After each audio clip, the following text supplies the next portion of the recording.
네, 여러분 안녕하세요.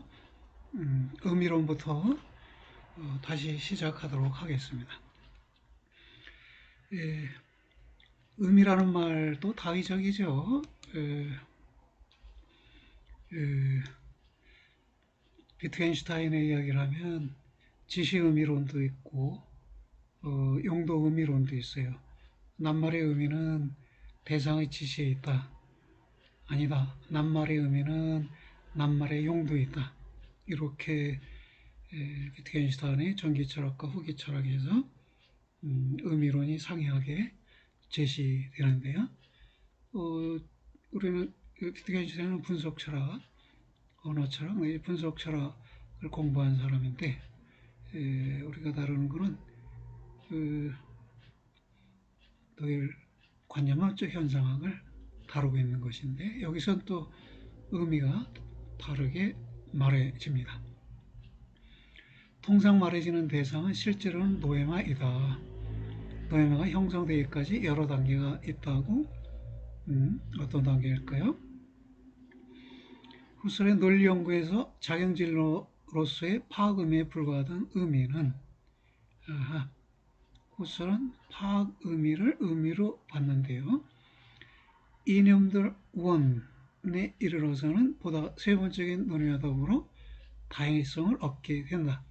이러한 다양성 속에서도 후설의 의미론의 주요 관심 대상은 표현의 의미, 낱말 표현의 의미, 이걸 매도의통이라고 하는데요. 이것보다는 대상 관련적 의미, 진이라고 해서 이것에 관심을 뒀어요.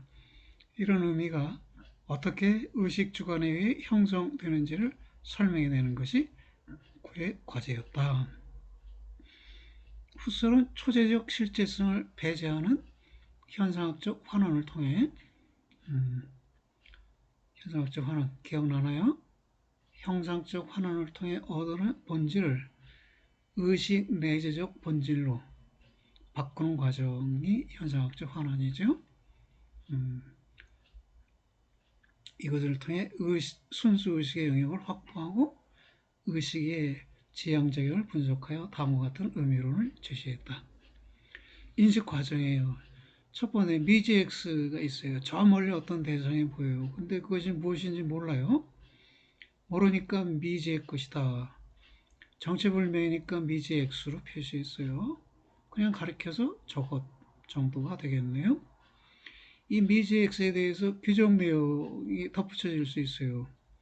그것을 노예마적 의미라고 하는데 예컨대 가까이 다가가니까 저것이 붉은색이에요. 그럼 붉은 저것. 저것이 붉음이라는 규정 하나를 얻었어요. 붉은 저것이 인식되면 그 인식된 것을 노예마적 의미라고 부른다는 것이에요.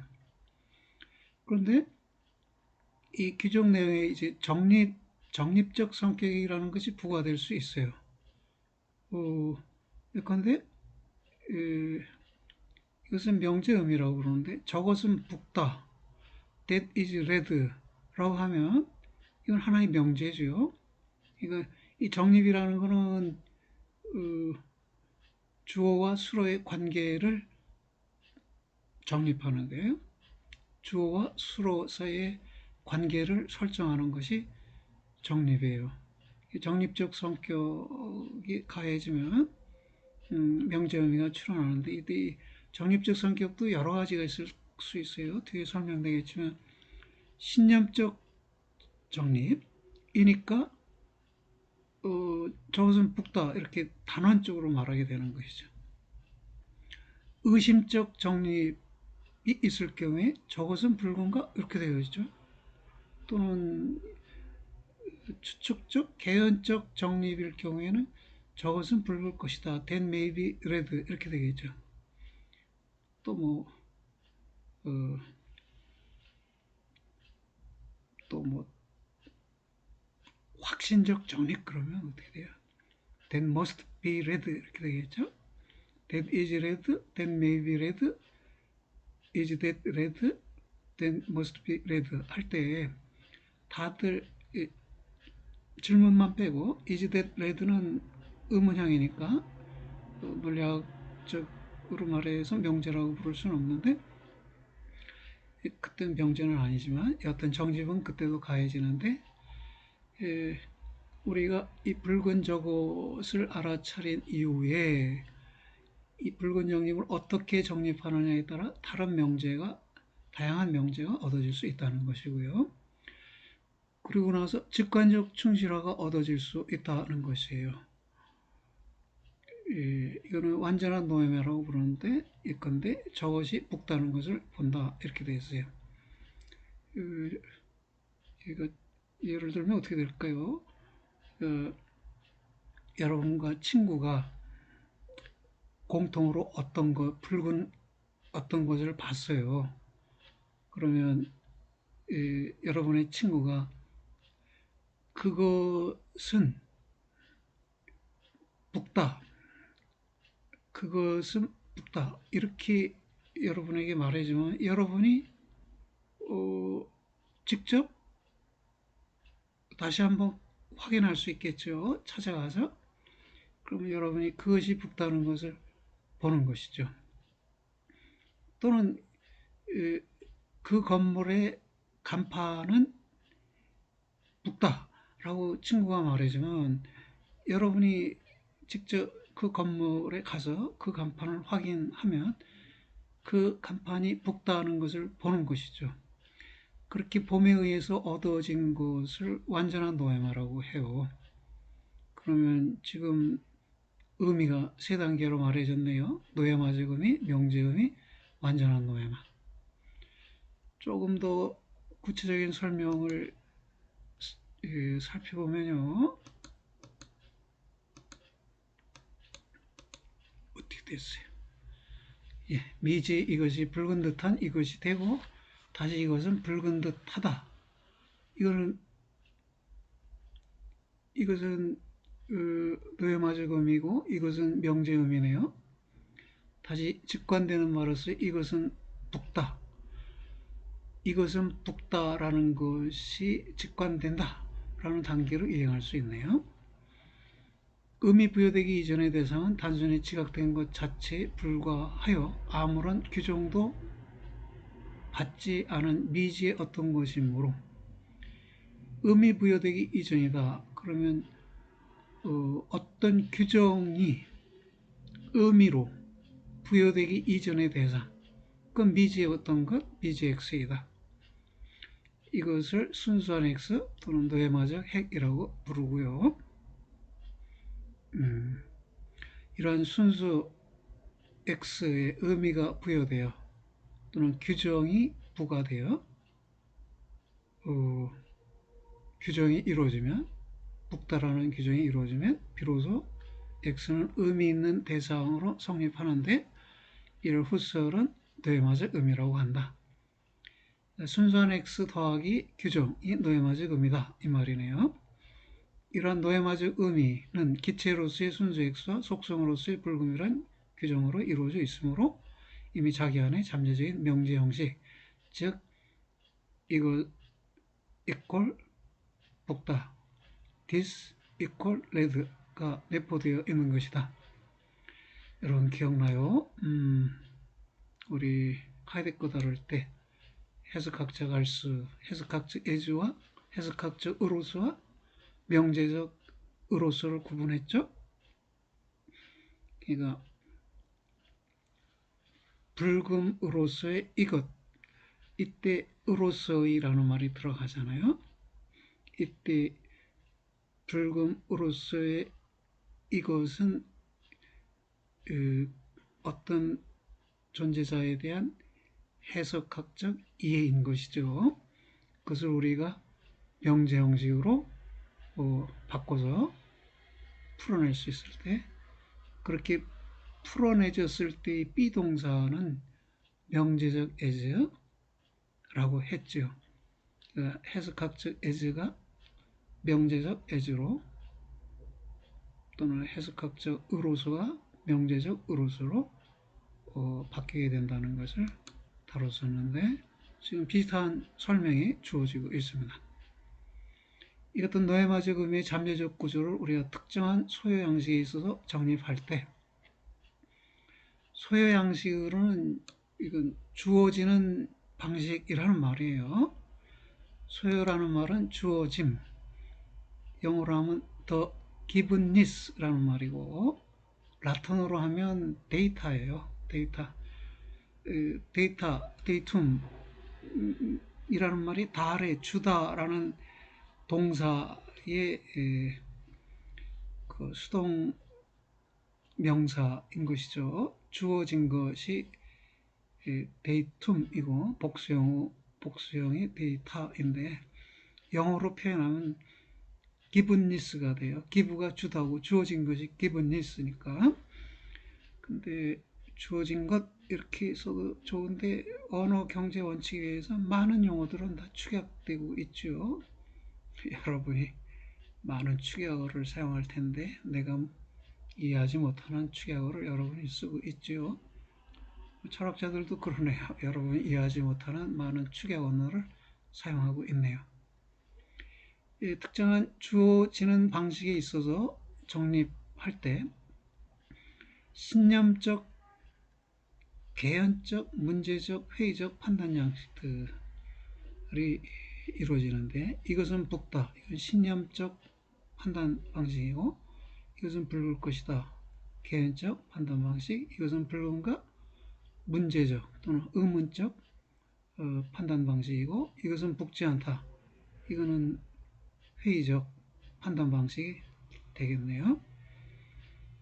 이와 더불어 판단 의미가 성립한다. 그런데 대상의 이러저러한 소요 방식에 있어 정립된 판단이 모두 직관적 충실화, 경험이나 지각, 이러는 것은 아니며, 즉 경험을 통한 직관, 지각을 통한 직관, 같은 말이겠죠. 여기서는 경험이나 지각이라는 말이 같은 의미로 쓰였는데, 직관을 대신하는 말로 쓰여졌습니다.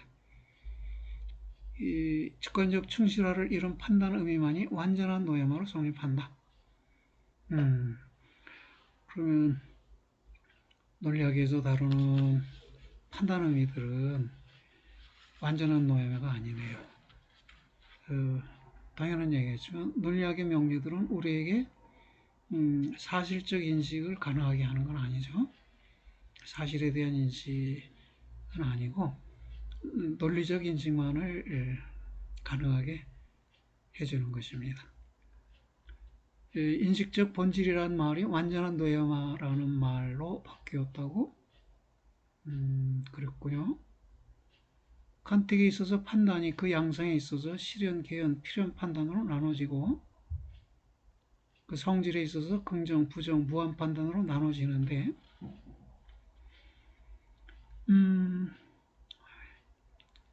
이거예요. 이다, 실현 판단, 이다. 일 것이다, 개연 판단. 임에 틀림없다, 필연 판단이에요. 또 그 성질에 있어서 긍정 판단, 이다, A는 B이다, 긍정 판단. 부정 판단, A is not B, A는 B가 아니다, 부정 판단이죠. 무한 판단이라는 것도 있어요. A is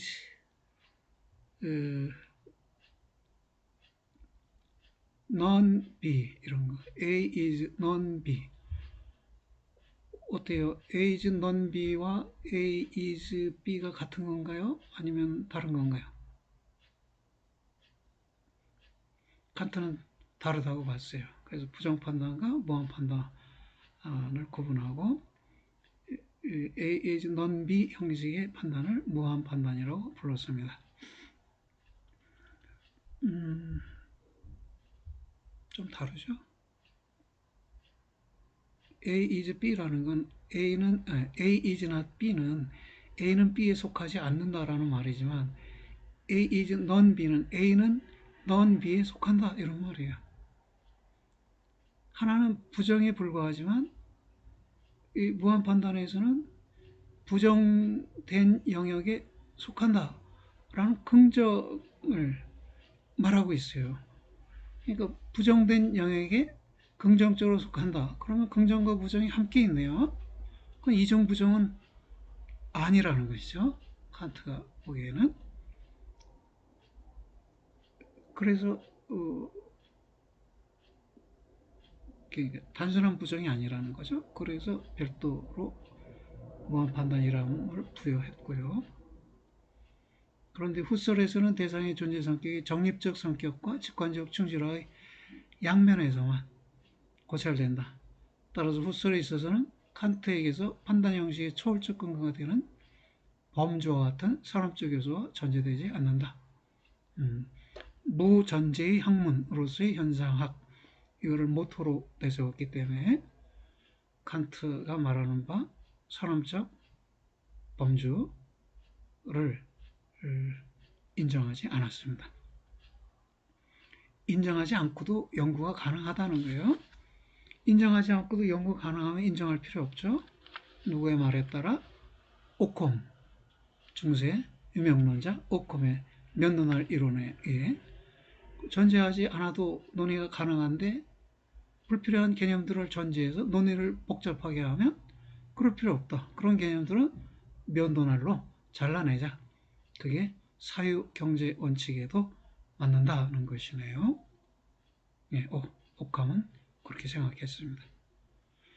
후설의 논리연구에서 작용성질과 작용진료로 밝힌 것은 이념들 원의 단계의 정립적 성격과 노예마저 의미에 해당한다.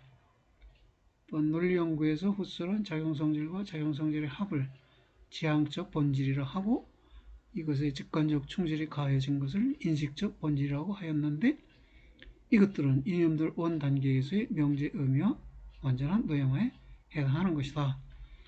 그러니까 매 단계에서 자기 견해를 수정하면서 논의를 전개하고 있네요. 정리가 이렇게 됐네요.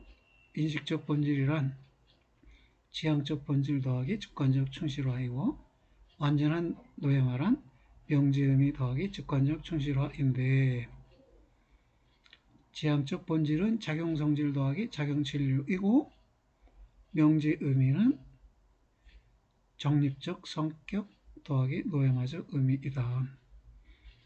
겹치는 부분도 있고 추가된 의미도 있고 해서 논의를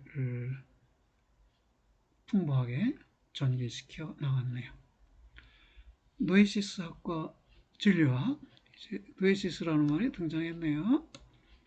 노예인이 알아차리다 이고 노에시스는 알아차림의 작용이고 노예만은 알아차려진 것이다.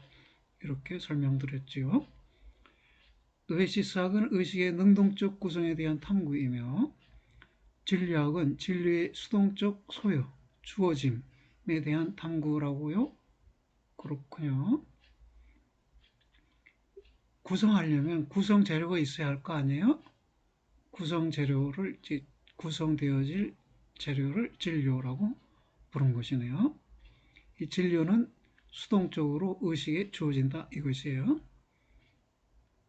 신체를 매개로 해서 주어지기도 하지만 여하튼 우리 의식에 의해 의식되는 것이에요.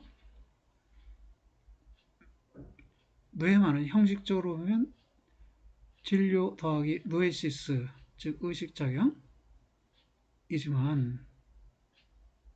이때의 노에시스는 의미 부여적 정립작용을 말한다. 그런데 완전한 노예말을 위해서는 진료가 충실화된 X, 곧 X 더하기 직관적 충실화여야 한다. 이럴 경우에 이 진료에 대해서 의미 부여 작용이 이루어지고 그래서 완전한 노예마가 형성된다. 이런 말이겠네요. 그래서 다시 정리하면 완전한 노예마는 진료 더하기 의미 부여적 정립작용인데 이때 진료는 미지 X 더하기 직관적 충실화이다. 이렇게 정리가 되네요. 후설은 단순한 노예마가 아닌 완전한 노예마를 강조합니다. 그 까닭은 현상학의 우선적 관심 영역이 직관에 의해 충실화된 의미, 곧 구체적 현상여야 함을 강조하기 위함이다. 논리적 의미나 명제적 의미 이상의 것이 되어야 한다고 보았다는 것이죠. 논리학은 명제적 의미, 판단 의미만을 다뤄도 돼요. 근데 인식론으로서의 현상학은 그 이상을 다뤄야 하니까 관심도 이 직관적으로 충실화된 의미에 둘 수밖에 없네요. 후설은 표현의 의미가 1차적으로는 대상연관적 기능을 갖는다는 점에서 대상연관적 의미론이 인식론의 불가결한 영역이 되어야 한다고 믿고 있다. 표현도 대상과 관련된 표현의 의미가 대상과 관련된 것이고 그 다음에 의미 논의도 대상과 연관되어 하고 그런 의미론이 인식론의 주요한 영역이 되어야 한다고 본 것이네요.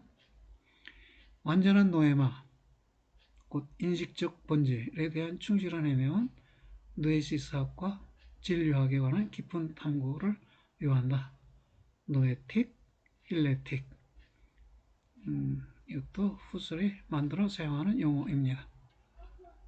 후설은 이념들 원을 비롯한 생전의 출간 저술에서 주로 노에시스에 관한 논의를 하고요. 사후의 유고에서는 진료학에 대해서 주로 논의를 합니다. 그 유고 작품에서는 초월적 감성론, 발생적 현상학 등 진료학이 많이 다뤄지는 것으로 나타난다. 따라서 후설은 스스로는 양면에 모두 관심을 갖고 연구를 하였다. 진료학은 생활 속의 현상학과 깊은 관련을 갖고 있다. 초월적 감성론이라는 것도 우리의 감성이 또는 감각이라고 해도 괜찮고요. 우리 감각이 우리 신체를 초월해서 대상 세계로 나가 있다는 거예요. 즉 외부 세계와 우리 감성이 만나 있다는 거예요. 그 외부 세계는 말은 나도 지금 외부 세계라고 하지만 외부 세계라는 것은 일상인들이 사용하는 말로 외부 세계인 것이고 일상인들이 말하는 소위 외부 세계가 감성과 또는 감각과 이미 만나 있다는 것이에요. 그것이 초월적 감성론의 주제이고 발생적 현상학이라는 것은 주어지는 감각 자료로부터 어떻게 그 감각 자료가 어떻게 가공되고 의미 부여되면서 상위적 단계로 발생해 가는가 하는 것. 아까 한 얘기가 미지스 X가 그 붉은 X로 되고 그지 이것은 북다로 되고 이것은 북다가 직관적으로 충실화된다의 단계로 가잖아요. 그렇게 인식의 단계가 저차 단계에서 고차 단계로 이행할 수 있는데 그 이행 과정을 상위 단계 입장에서 보면 상위 단계가 발생하는 것이니까 그 매 단계들의 과정을 논의하는 것을 발생적 현상학이라고 해요. 이 발생적 현상학이 성립하려면 저 밑에 감각 소역, 감각적 자료가 주어지는 것으로부터 출발하겠죠. 이 초월적 감성론 논의도 감성에 주어진 것으로부터 출발해야죠. 그러다 보니까 이것들은 다 진료학과 관련된다. 진료라는 말은 감각 자료라는 말로 이해할 수 있습니다. 이 진료학은 생활 속의 현상과 깊은 관련을 갖고 있다. 그랬습니다. 그래서 3절의 후설의 생활 속의 현상인데요. 생활 세계 또는 이거를 레벤스벨트라고 하는데요. 주위 세계라고 말할 수도 있고 주변 세계라고도 말할 수 있는 것이고요. 이론적으로 구성되지 않은 세계를 말하는 것입니다. 그래서 생활 세계는 자연과학적 세계에 대립된다고 그렇군요. 후설이 말하는 생활 속의 레벤스펠트란 초월적 현상학에서 나타나는 초월적 주관에 의해서 구성된 의미의 세계가 아니라, 아니라고 그러네요. 여기까지 읽을 때는 당연한 듯 했는데, 초월적 주관에 의해서가 아니라 신체적 주관에 의해 감각되고 체험된 세계를 말한다. 신체가 등장했네요. 이러한 생활세계는 자연과학주의에 물들지 않은 자연적 태도에 나타나는 세계로서 자연과학주의에 물들지 않은 자연적 태도. 이 자연적 태도는 외부 세계의 자립적 존재를 인정하는 태도가 자연적 태도고, 그래서 앞에서 그런 태도를 일컬어 자연적 태도의 일반 정립이라고 표현했었는데, 그런 태도에서 나타나는 세계이고요. 그렇다면 아까 말한 말로는 인격주의적 태도에서 나타나는 주의 세계와도 통하는 것이네요. 이 자연적 태도에 나타나는 생활세계, 아까의 표현으로는 인격주의적 태도에서 나타나는 주변세계, 이것들은 이론화되거나 추상화되어서의 이념의 옷이 입혀진 자연과학적 세계에 대립된 혹은 이 세계의 기반이 되는 세계이다. 그렇군요. 이 자연과학적 세계는 생활세계를 이념화 또는 어렵다면 추상화 한 결과물이지 절대적으로 참된 세계는 아니라고. 그렇군요. 또는 절대적으로 1차적인 세계는 아니다. 이런 말이네요. 여러분, 추상화라는 말은 두 가지 의미가 있어요. 하나는 추상해서 유지함이고, 둘째 의미는 추상해서 버림이라는 뜻이에요. 이거 어떤 것을 추상화한다 했을 때는 조심해서 읽어야죠. 버린다는 뜻인지 유지한다는 것인지, 그러니까 부차적인 것을 버려서 본질적인 것을 보존한다. 이런 의미로 추상화가 쓰였을 때 그것을 이념화라고 표현하기도 합니다. 여러분이 친구 보고 너의 말은 너무 추상적이야 이렇게 말할 때는 친구가 어떤 사실을 추상화하고 발언했다는 것인데, 이때는 버렸다는 의미일까요? 유지했다는 의미일까요? 생각해 보세요.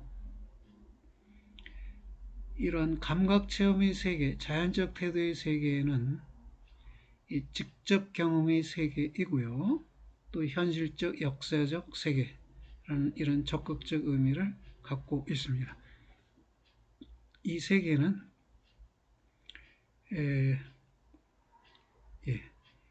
유럽 학문의 뿌리가 되는데요. 후설은 유럽 학문의 위기와 초월적 현상학이라는 책에서 유럽 학문들이 생활세계를 잇고 있는 것은 자신의 뿌리를 망각한 것이라고 주장한다.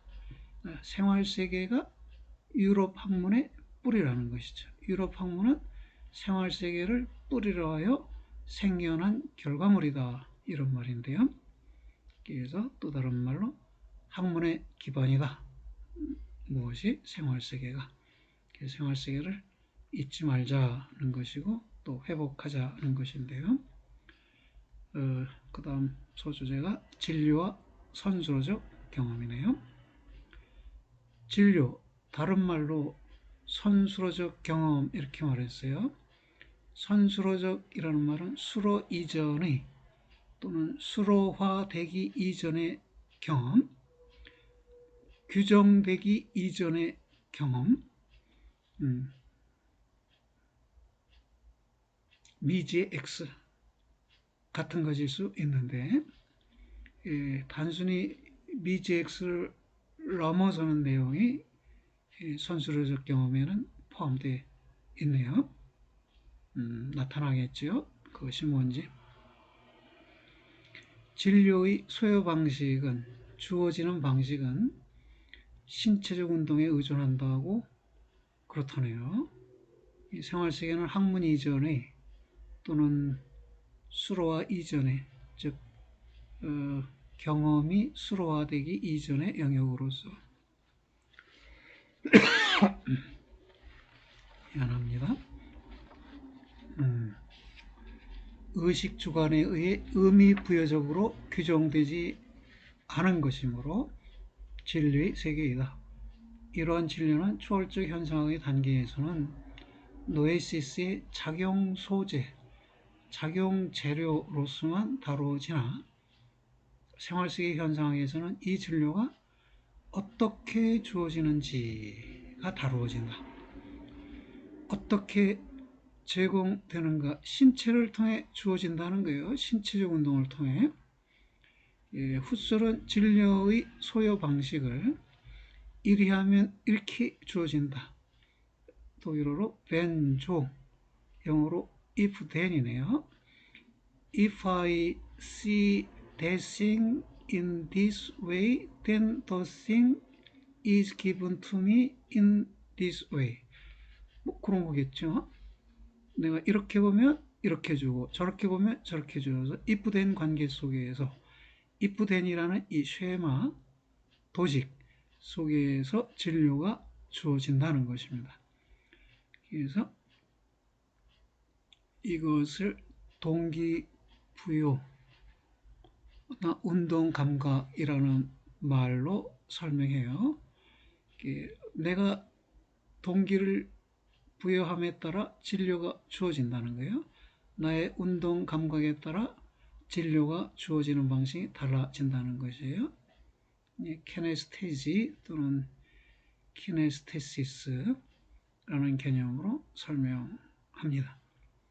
진료는 만일에 내가 몸을 이렇게 돌리면 이게 동기부여 요소고요. 이렇게 보이고 이건 동기부여된 요소 측면이라고 하면 되겠네요. 측면 이렇게 돌리면 저렇게 보인다. 저렇게 돌리면 저렇게 보인다. 이것은 진료가 신체 운동 내지 동기부여에 따라 달리 감각됨을 의미한다. 따라서 진료의 소요 방식은 신체 운동에 의존한다.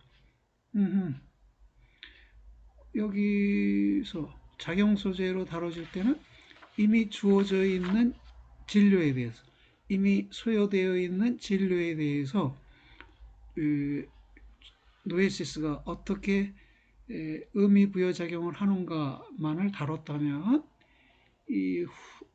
그 진료학에서는 이 진료 자체가 어떻게 주어지는가를 묻고 1차적인 답변은 신체 운동에 의존해서 주어진다. 이렇게 답변을 하고 있는 것이네요.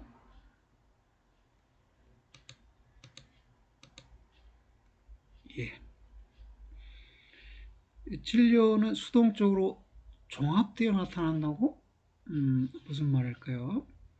훗설은 감각이 신체 운동에 연관되어 달리 매번 다르게 소요됨을 통해 진료는 나름대로의 잠재적 질서를 갖고 나타난다고 주장하게 된다.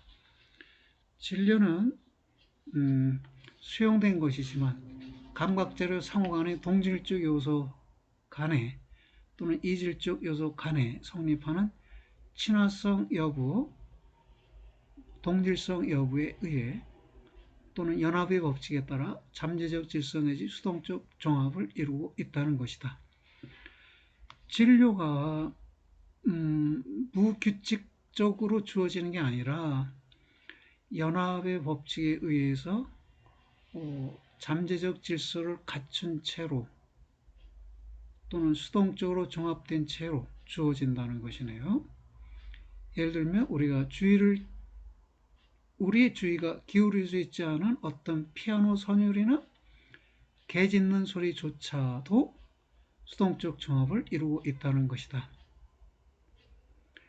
그러니까 피아노 소리가 들릴 때 여러분 공부에 집중하느냐고 주의를 기울이지 못했어요. 그러다가 피아노 소리가 딱 끝났어요.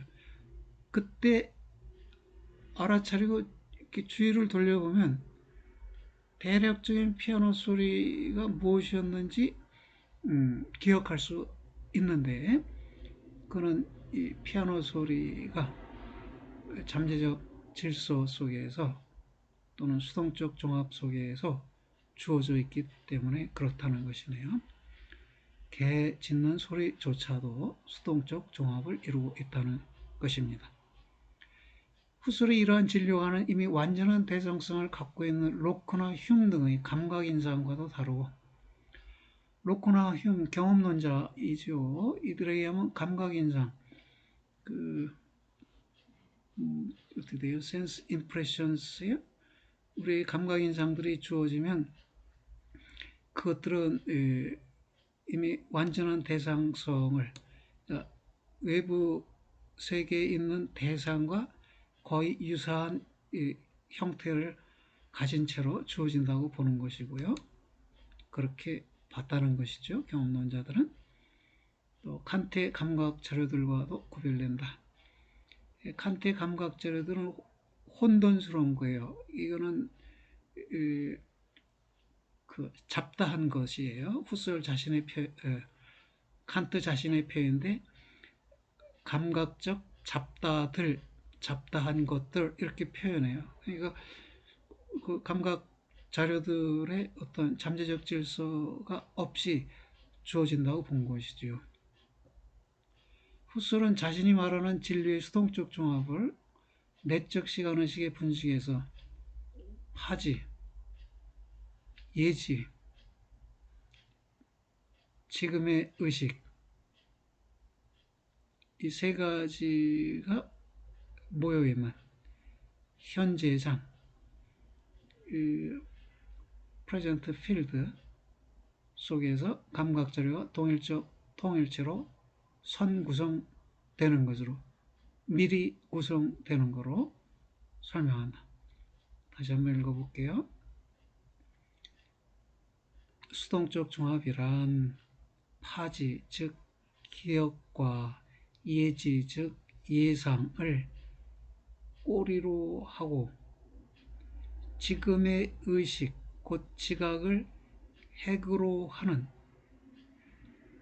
현재장 속에서 감각자료가 동일적 통일체로 선구성되는 것으로 설명한다. 시각적으로 분명하지 않나요? 왜 꼬리가 두 개가 되었을까요? 그러니까 뭐죠? UFO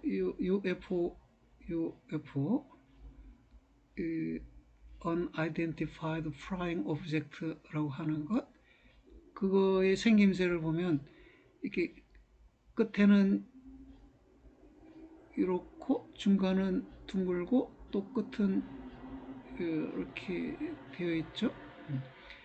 그러니까 좌측 우측은 가냘프고 중간은 두껍죠. 중간에 둥근 게 핵이에요. 그러면 한쪽 끝은 뭐냐면 여기서 말한 기억되면서 어떤 것이 기억되면서 점점 사라지죠. 지금에 갇혀올수록 기억량이 크지만 멀어질수록 기억량이 적죠.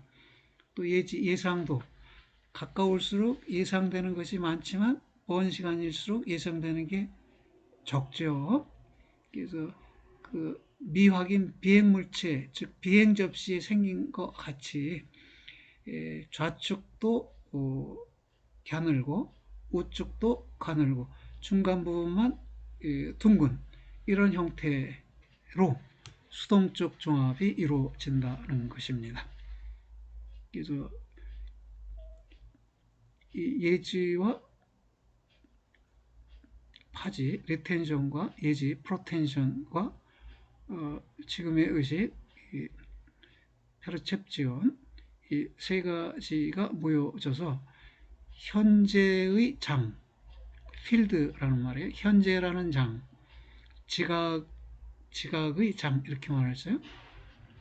지각의 현재 장이 구성되고 이 속에서 감각자료가 동일적, 통일체로 미리 구성되는 것을 설명한다. 이 점에 비추은 후설의 진료는 시공의 직관 형식을 거친 칸트의 다양한 직관들에 상응하는 것이다. 감성적 잡다가 시공의 시간 공간이라는 직관 형식을 거치면 다양한 직관들로 나타난다고 해요. 칸트는 그렇게 설명해요. 이 다양한 직관들, 이것이 시간 공간의 형식을 거쳤으니까 일정한 질서를 갖추고 있죠. 그래서 수동적 종합을 이룬 진료들은 경험론이 말하는 감각인상과 같이 대상에 근접한 것도 아니고 칸트의 감각 자료들과 같이 무질서한 것들도 아니고 오히려 칸트가 말하는 바 시간 공간이라는 직관 형식을 거친 다양한 직관 내용들에 상하는 셈이다. 여기서도 참 어렵게 썼죠. 직관 형식, 이건 직접적 관찰의 형식이고 여기서 다양한 직관들 그랬을 때 이건 직관 내용들이라는 말이에요. 아까도 말씀드렸지만 그 체험이 체험함과 체험된 것, 경험이 경험함과 경험된 것을 의미할 수 있듯이 여기서 직관은 직접 관찰함의 의미가 되고 여기서 직관은 직접 관찰된 것 이런 의미가 되네요. 왜 직접 관찰이라는 말을 썼습니까? 시간의 형식을 통해 볼 때는 해석이 가해지는 건 아니죠. 무매개적 관찰이죠.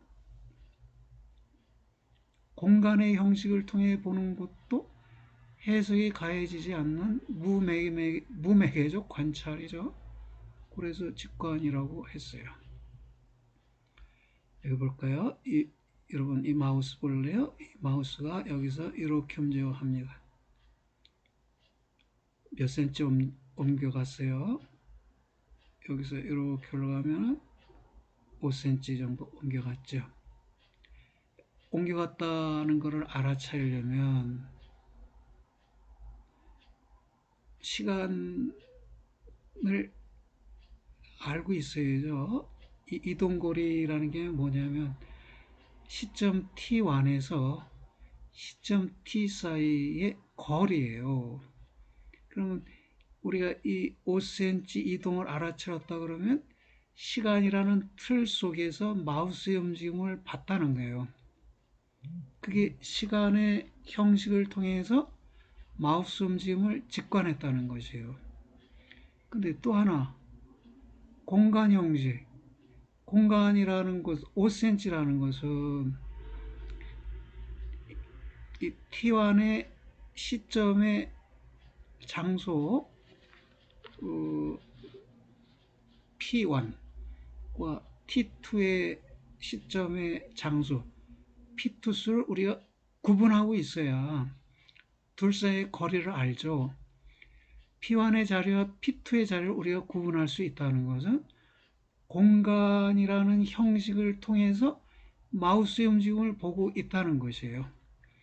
칸트는 인식이 이루어지기 위해서는 우선 이 감각 자료들이 지금 마우스가 이렇게 움직이는 것이 시간 공간의 형식을 통해서 그 직관 내용들로 파악되어야 하고 그 다음에 거기에 지성의 형식인 12범주가 부과되어야만 그때 비로소 마우스가 5cm 움직였다라는 판단이 인식이 가능하다는 것입니다.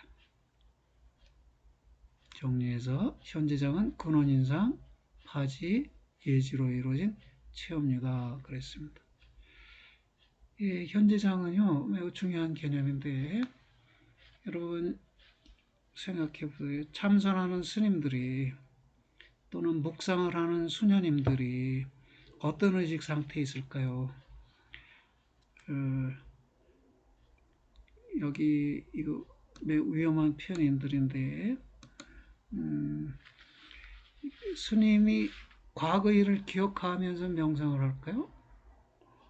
수녀님이 미래 일을 예상하면서 명상을 할까요? 아니에요.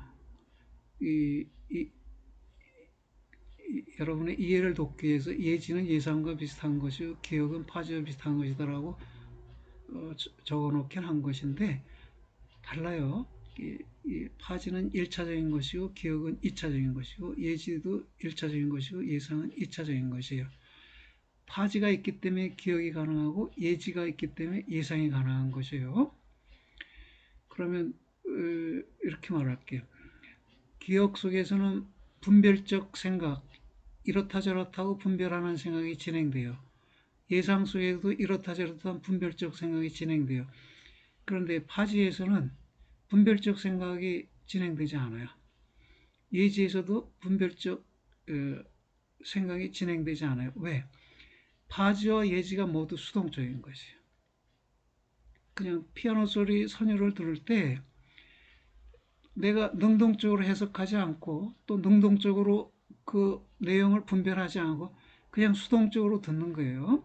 그럼 수동적으로 들으면서 한편으로는 그 피아노 소리가 흘러 지나 사라지고 다른 한편으로는 어떤 소리가 들려오는가를 미리 어, 미리 지각한다 그럴까요? 이건 파악하여 유지한다 그랬는데 이건 예상적으로 지각한다 그렇게 말해 볼 수 있겠네요. 그래서 수동적인 파주와 수동적인 예지를 통해서 피아노 선율이 잠재적 질서를 갖춰요. 그러니까 다시 말하면 명상 속의 스님은 이 무의식 속에 있는 거 아니에요. 의식 속에 있어요. 다만 그 의식이 수동적 의식입니다. 능동적 의식이 아니에요. 능동적으로 무엇인가를 분별하면서 있는 게 아니라 그냥 수동적인 상태에 있어요. 물론 명상도 다양한 종류라 이렇게 적극적으로 뭔가를 떠올리고 자초지종을 이렇게 분석해 가는 것도 명상이라고 말하는 경우는 있어요. 그러나 기본적인 명상은 그런 것 아니고 묵상도 마찬가지로 묵상도 그 성경 기절 하나 떠올리고 그것이 어떤 의미일까 곰곰이 생각해요. 이건 능동적 분별이죠. 그런 묵상도 있지만 그런 묵상 이전에 가장 기본적인 묵상은 그냥 가만히 있는 것입니다. 눈 감고 가만히 있으면요. 뭔 생각이 떠오르죠. 떠올랐구나 알아차리면 그리고 알아차리면 이 떠올랐던 생각이 사라져요. 그러면 이제 아무 생각이 떠오르지 않아요. 맑은 하늘에 구름 하나가 딱 떠오르는 게 눈 감고 있는 내 의식 속에 어떤 생각 하나가 딱 떠오르는 거예요. 근데 그 떠오르는 생각을 이렇게 지켜봐요. 그럼 그 생각이 사라집니다. 도망가요. 마치 하늘에 구름 하나가 갑자기 등장했는데 햇빛이 딱 비치면 구름이 해소돼요. 사라져요. 그렇게 해서 떠오르는 생각을 지켜봐서 사라지게 하고 또 사라지게 하면 그때는 아무 생각도 떠오르지 않고 고요한 상태가 유지되지요. 그럼 그 고요한 상태는 잠자는 상태냐? 아니라는 것이죠. 꿈꾸는 상태냐? 아니라는 것이죠. 무의식 상태냐? 아니라는 것이죠. 수동적으로 의식하고 있는 상태라는 것이죠. 왜 그런 상태가 필요하냐? 그 상태를 통해서 번뇌망상, 걱정, 근심에서 벗어난 마음 상태가 어떤 것이 알아차려 보는 것입니다. 예, 판단의 명정성은 두 가지 요소를 필요로 한다고요. 네. 이 수동적 진료, 잠재적 질서를 갖춘 진료에 대한 다른 이름이 선수로적 경험이고요. 이것이 판단의 명중성에 필요하다는 것이네요. 판단이 명중적이기 위해서는 논리적 형식적 규칙이 충족되어야 할 뿐만이 아니라 대상이 그 자체로 생생하게 자기에게 주어져 있어야 한다. 따라서 수로적 판단적 명중은 대상적 명중, 즉 선수로적 경험적 명중에 의거한다. 이것이네요.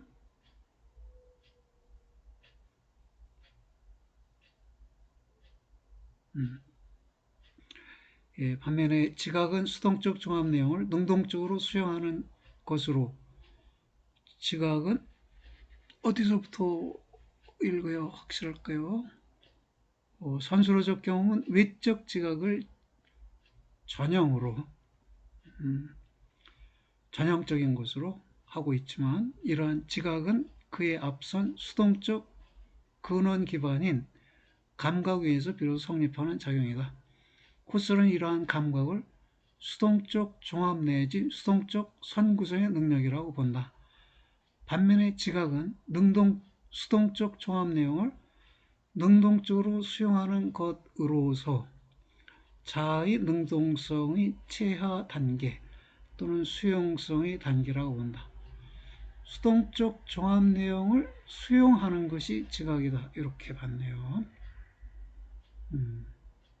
이 점에서 지각은 선수로적 판단, 곧 광의에서의 판단에 해당한다.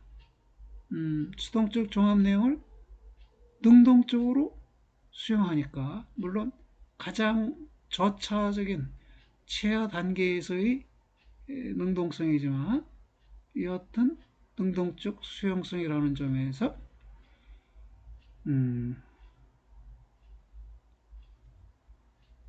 이것은 선수로적 판단, 또 광의에서의 판단에 해당한다. 선수로적 경험에 대한 판단, 이 말이네요. 그러면 논리적 의미에서의 판단은 아니죠. 명제적 의미에서의 판단은 아니기 때문에 넓은 의미에서, 광의에서 판단이라고 말하게 된다는 것이네요. 신체적 주관에 대해서 보겠습니다. 신체의 운동 방식에 따라 주어지는 감각들과 주어지는 세계가 달라진다고? 예. 근대의 경험론이나 합리론에 있어서는 소요된 감각자료에 대한 사유주관의 기능이 주요 관심사였을 뿐 신체적 주관 자체의 의미는 적극 논의되지 않았다. 하지만 후설은 감각자료를 수동적으로 종합하여 진료를 선구성하는 신체적 주관의 의의를 크게 강조하였다. 신체는, 그럼 어때요, 여러분? 신체를 강조한다는 어떤 의미예요? 이성만이 아니라 신체도 중요하다. 그러면 더 넓히면 어떻게 돼요? 인간만이 아니라 자연이 중요하다. 역사상 인간은 이성이고 자연은 신체에 해당하고 이런 비유들이 있었지만, 이제 신체의 중요성은 인간 아닌 자연의 중요성, 사회 아닌 생태계의 중요성을 강조하는 그런 호소력을 갖게 되겠죠. 그에 의하면 신체는 감각함의 주체인 한편 의지기관이다. 그리고 세계는 신체에 의해서 구성됨으로써 나에 대한 그때마다의 주의세계로 성립된다. 세계는 단 하나의 세계가 있지 않아요. 세계는 단위적으로 성립해서 매번 세계는 성립했다 사라지고 성립했다 사라지고, 의식하면 성립하고 의식하지 않으면 사라지고 해요. 그것도 나에 대한 그때마다의 주의세계로서 내가 관심 범위를 어디에 두느냐에 따라서 동아리 세계, 학교 세계, 또는 서울이라는 세계 이렇게, 또는 한국이라는 세계 이렇게 확대되죠. 또 여러분이 가입하는 모임에 따라서 뭐가 있을까요? 그 클럽에 여러분 자주 간다면 클럽이라는 세계도 있겠죠. 또는 뭐 성당에 자주 가면 성당이라는 세계가 있는 것이고요. 클럽도 가시고 성당도 가고 다 다니세요. 신체적 주관의 세계는 지리학적 공간이 아니라 풍경적 공간에 해당하는 것이다. 왜냐면 아까 했듯이 if then 구조에 의해서 세계가 출현하니까요.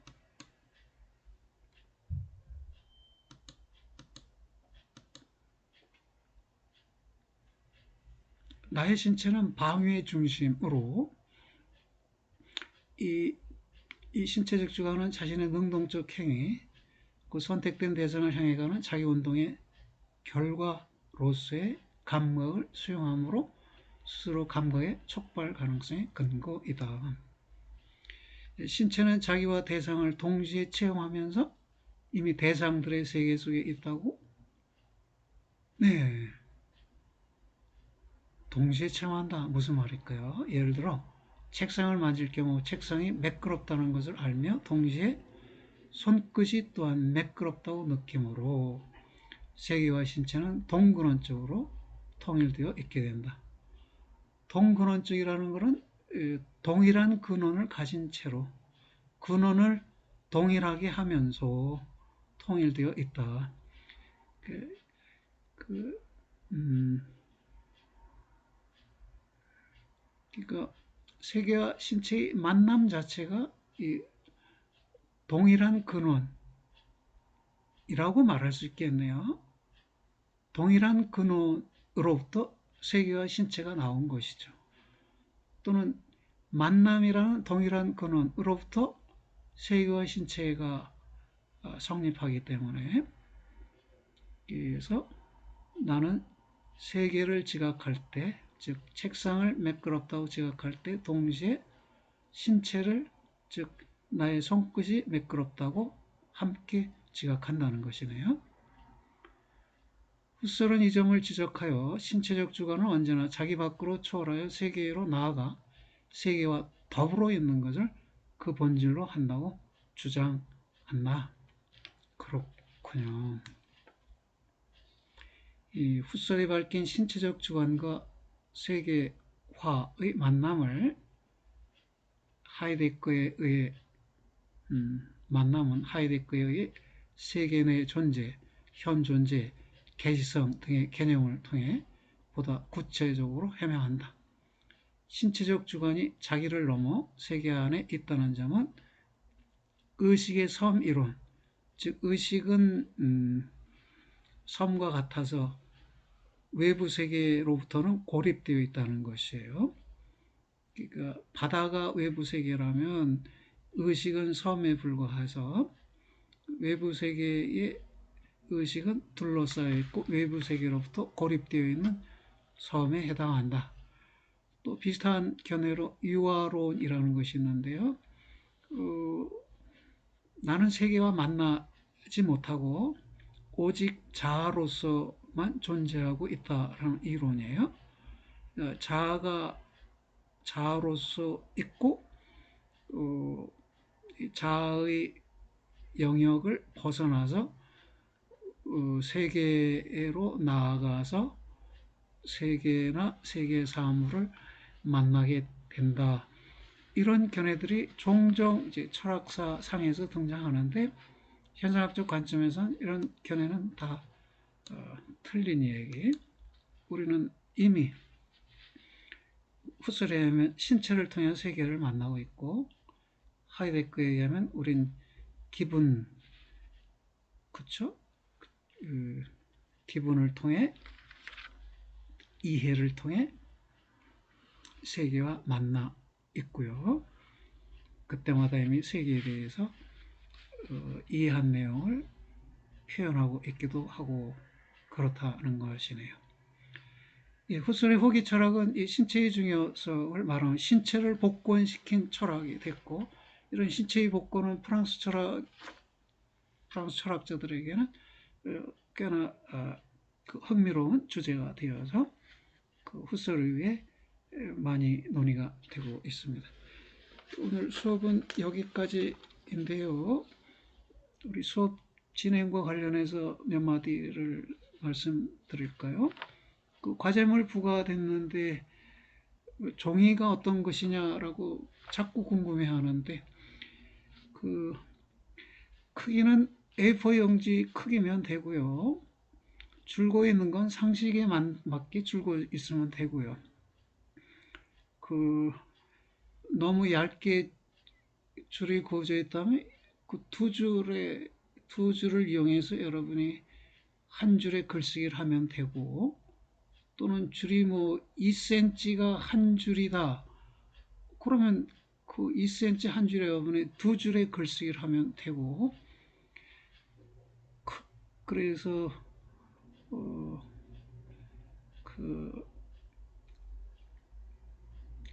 그렇게 얘기하지 않으면은 여러분의 글씨를 또 삐뚤삐뚤 경사지게 쓸 수도 있고, 그래서 그래요. 그 레포트 용지를 사용하면 좋은데 뭐 시기상 구매하기 어렵다고 했고, 또 나도 그걸 염두에 두고 구매하지 못하는 경우는 A4 용지 크기에 줄거진 노트에다 하라, 줄거진 종이에다 써라 했는데, 그 말이 계속 의문스러운 거예요. A4 용지 크기가 뭔지 알죠? 그러면 그 A4 용지에다 여러분이 1cm 간격의 줄을 그어서 그것을 레포트 용지로 사용해도 돼요. 근데 그런 수고를 하지 않아도 되지 않을까? 어차피 여러분 대학생활 하려면 노트가 있어야 하잖아요. 여러분 그 유럽 쪽의 노트 크기, 대학생 노트의 크기는 A4 용지 크기예요. A4 용지보다 조금 커요. 그래서 그 대학 노트를 이렇게 뜯어내면 그걸 출력용 A4 용지로 사용할 수 있어요. 그만큼 종이가 큰데 우리 노트는 대학 노트도 조금 좋은 것 같고, 그래서 A4 용지 크기를 유지하라 그렇게 말씀드린 것이고요. 그리고 중간고사는 이런 여건에서는 중간고사를 칠 수 없어서 모여야 출석 수업을 해야 칠 수 있는 것 같은데, 그래서 중간고사는 실시하지 않기로 결정을 했고요. 대신 그러다 보면 레포트 과제의 점수가 많이 할당이 되니까 여러분이 신중하게 리포트 작성을 하고요. 리포트 작성을 해서 그 책은 어떻게 구하느냐? 빌리든지 사든지 둘 중에 하나죠. 빌리는 거는 그 발품을 팔아야죠. 시립도서관, 구립도서관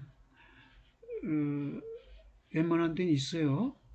그 인터넷으로 검색해서 어느 도서관에 있는지 확인해서 발품 팔아서 빌리면 되고, 그보다 기왕이면 과제물 하는 김에 책 한번 읽어보자 하면 인터넷으로 구매해서 볼 수도 있고요. 과제의 취지는 책 전체를 읽어보고 구장에 한해서 요약문을 작성해 보라는 것인데, 우리 학생들은 그냥 그것보다는 그냥 책이 어떻게 생겼는지도 모르고, 책의 목차가 뭐고 내용이 뭔지도 모르고 그냥 한 장만 덩그러니 요약한다. 그런 거는 글쎄요, 의미가 크지 않겠죠. 아마 동일한 책에서 2차 과제도 주어질 것입니다. 2차 과제는 아마 오늘 공부한 훗설과 양매학을 비교하는 것, 그게 아마 13장인가요? 그 책에 있는데 지금 생각으로는 그것을 2차 과제로 염두에 두고 있으니까 예, 여러분이 스스로 공부해서 얻는 지식, 그것이 남는 것이죠. 나한테 들은 거는 쉽게 잊혀질 것이에요. 그런 생각으로 여러분이 과제에도 좀 충실하게 임해줬으면 좋겠습니다. 예, 여러분 힘들었죠? 예, 수고하셨어요. 다음 주에 뵙도록 하겠습니다.